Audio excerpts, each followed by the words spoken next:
বর্তমান সরকার স্পোর্টস ডিপ্লোমেসিকে সর্বোচ্চ গুরুত্ব দিচ্ছে। আর ক্রিকেট যেহেতু আমাদের একটি মর্যাদার জায়গা, ক্রিকেট যেহেতু আমাদের বিশ্ব ক্রিকেটে আমাদের অত্যন্ত সুদৃঢ় একটি অবস্থান রয়েছে, সেই ক্ষেত্রে বিগত সময়ের একটি ঘটনাকে কেন্দ্র করে বিশ্বকাপ ক্রিকেটকে কেন্দ্র করে যে একটি টানাপোড়েন হয়েছে, আমরা দৃঢ়ভাবে বিশ্বাস করি। ইতিমধ্যে আমি নিজেই আমাদের যে ইন্ডিয়ান অ্যাম্বাসিতে আমি কথা বলেছি, তারাও আমাদের সাথে কথা বলেছে। তারা সবাই ওয়েট করছে যে সেপ্টেম্বরে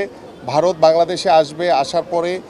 বিগত সময় যে ছোট্ট একটি যে ঘটনাকে কেন্দ্র করে যেই একটি টানাপোড়েন হয়েছিল, আমি মনে করি সেটাকে কাটিয়ে উঠে ইনশাল্লাহ আমরা সুন্দরভাবে পার্শ্ববর্তী সকল দেশের সাথেই আমাদের যে স্পোর্টস ডিপ্লোমেসি, আমাদের যে যোগাযোগ চলাচল সব কিছুই খুব স্বাভাবিকভাবেই সেটা চলমান থাকবে ইনশাল্লাহ। আমরা মনে করি যে আমরা জিরো থেকে শুরু করেছি। এই যে নতুন করে স্পোর্টস মানে হচ্ছে জিরো থেকে নতুন করে শুরু করা, সেই জিরো থেকে শুরু করেছি এবং এটা আমরা 5 বছর পরে কিংবা 10 বছর পরে ইনশাল্লাহ আমাদের যেহেতু আমরা একটি পরিপূর্ণ নীতিমালার মাধ্যমে আমাদের এই কার্যক্রমগুলো শুরু হয়েছে, খেলাধুলাকে পেশা হিসেবে প্রতিষ্ঠা, নতুন করে স্পোর্টস সব কিছুই একটি ধারাবাহিক প্রসেসের মাধ্যমে ইনশাল্লাহ আমরা আমাদের কাঙ্ক্ষিত লক্ষ্যে এবং আমাদের মাননীয় প্রধানমন্ত্রীর যে উদ্যোগ, ইনশাল্লাহ সেই উদ্যোগের মাধ্যমে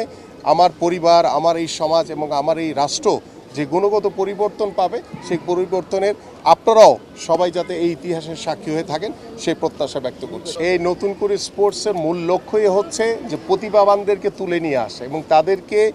আগামী 5 বছর 10 বছর মেয়াদি তাদেরকে এবং তাদের পরিবারের সকল দায় দায়িত্ব গ্রহণের মাধ্যমে কিন্তু আমরা সেই খেলোয়াড়দেরকে প্রতিষ্ঠিত করতে চাই যারা